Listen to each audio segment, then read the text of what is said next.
what a night of hoops we have ahead as fans begin to arrive at Madison Square Garden to try to see Jalen Brunson and the New York Knicks take a commanding 3-1 series lead over Jason Tatum and the defending champions. But Boston Celtics are not the only team with championship DNA that are fighting to even up their series rather than have their backs up against the wall. The Dubs, they're going to need that old adage, strength and numbers now more than ever if they're going to give Steph a chance to get back on the floor. But you know who's ready for all the smoke? Oh yeah, it's Anthony Edwards, who has the Wolves knocking on the door of back-to-back conference finals appearances. And Minnesota knows all too well how a number one pick can turn the fortunes of a franchise. In under 30 minutes, we will find out which team will have the lottery balls bounce their way to capture the flag.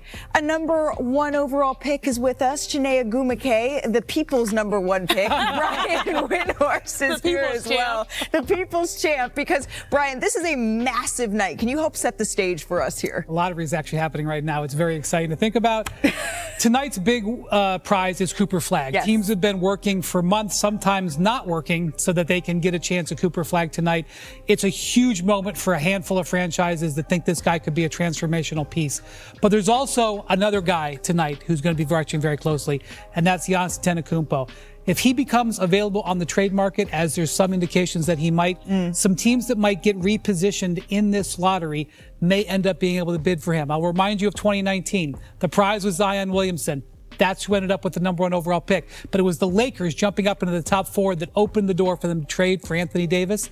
This could end up being the similar kind of night where there's multiple winners. So much anticipation, not just for Cooper Flag, Giannis Antetokounmpo potentially, but also because of the games tonight. I mean, yes. I feel like we need a collective, deep breath. Because this first and second rounds have been the longest, especially Knicks fans, have been some of the best basketball I've seen from the NBA in a long time. We've had 20-point comebacks. We've had buzzer-beating threes. We've had buzzer-beating dunks. And, of course, the city of New York is alive for an opportunity to build upon what Jalen Brunson has built. I mean, this is what stars are made of. There are 7 all-stars between these two squads, the Celtics and the Knicks. So I'm excited to see what these guys do on the floor today. Well, we know that only 13 teams ever have come back from a 3-1 deficit here, and that is what the Boston Celtics and the Golden State Warriors are trying to avoid. Let's get straight to it then. Joining us from the world's most famous arena, we have quite possibly the world's most famous Knicks supporter, as well as the world's most bald basketball analyst, Richard Jefferson. Stephen A. Smith joining us all weekend. You were waiting, Stephen A., to get into Madison Square Garden ahead of this game. Can you just tell us what the atmosphere is like? Well, the atmosphere is not what it was Saturday, and I can tell that from the TV screen in Los Angeles compared to being here right now, because obviously the Knicks came into the Garden for Game 3 with a 2-0 lead, overcoming 2 20-point deficits, looking absolutely fantastic. And then they get blown out of the building the first time they get home, because Boston's one of the best teams, if not the best team, on the road this season. They're the reigning defending NBA champions. They knew it. They knew Mr. Chippendales was going to be in the building thereafter, and they responded in kind, handled their business in a very unceremonious fashion. And now, as a result, the New York Knicks are finding themselves desperately needing to win this game, otherwise knowing they're really behind the 8 ball. Mr. Chippendales, go ahead, man. Malika, were you going to ask me a question? I'm proud of you, Richard, for putting on the tie. You look good, Rich. Let's talk a little bit more on the floor, though. Mike Breen told me I have to wear a tie if I'm going to sit next to him. So what do? I wear a tie. And the double-breasted is really just the cherry on top there. But Richard, the conversation surrounding this series so far was essentially the Celtics make their threes, they win. If they miss them, they won't. What are you going to be watching most closely that could swing this game for? Well, I personally am looking at the first 3 quarters of what I'm doing. That's what I'm looking forward to. I'm sorry, I'd like a one shot, even though Stephen A's here. What I'm looking at is the first 3 quarters. You can't get down multiple quarters. You can't be down double digits going into every single game. It's more of a game management. I truly believe that the Knicks fan base, they believe if it is a close game and they have the clutch player of the year and Brunson on their squad, they have a chance. But you can't be doing that. You can't be coming down. You can come back in. You can't be coming down and being down 10 points each quarter and then trying to figure out how you're going to get back in. Gosh. Can I get a little more space? Listen, you don't need more space. Why don't you come to work with shoes on instead of slippers next time? We'll talk about that another day. Gucci Go ahead, loafers Malika. on. Go ahead. Don't interrupt. Gentlemen, Go ahead, Malika. enjoy tonight's game. We really appreciate you helping us set the tone here on NBA Countdown. I appreciate that the defense is already being played. That's what the Knicks are going to need to bring in order to get out to a bit of a faster start. Knicks Celtics Game 4 at Madison Square Garden. Look at Jalen Brunson's team coming off a 22-point blowout loss on Saturday. The Celtics and Jason Tatum looking to tie up this series tonight after leading the Knicks by 20 points in each of the first 3 games. Hi, everybody. I'm Hannah Storm at the Garden, where a shoot-around is taking place for the game, and Kevin Nagandi is in Chicago anchoring our coverage of the draft lottery.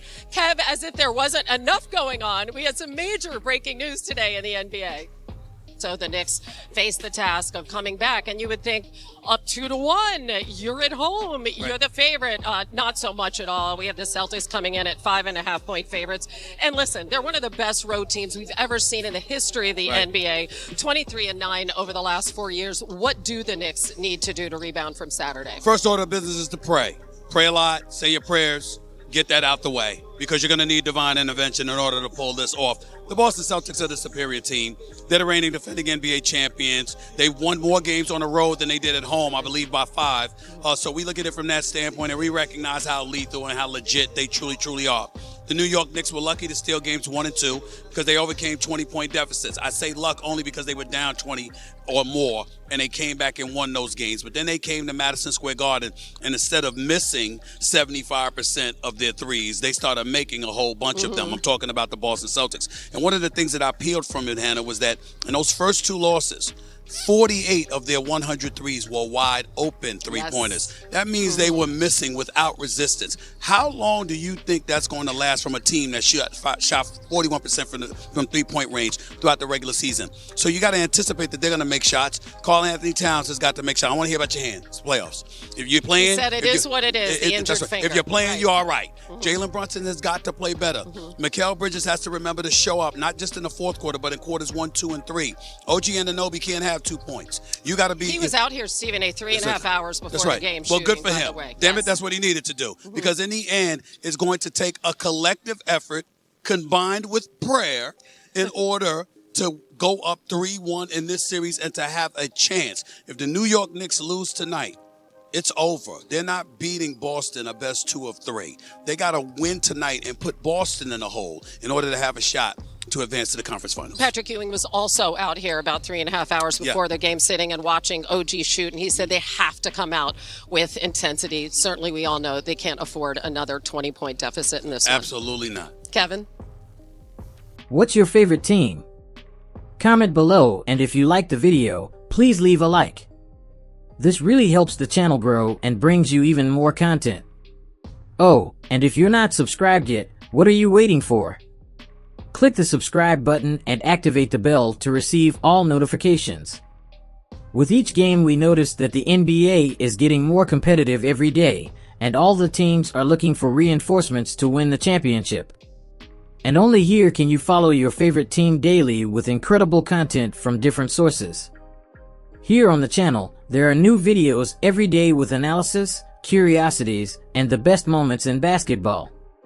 That's it for today, folks. Thanks for following along. The NBA doesn't stop, and neither do we. Until the next video. NBA, the passion that connects us.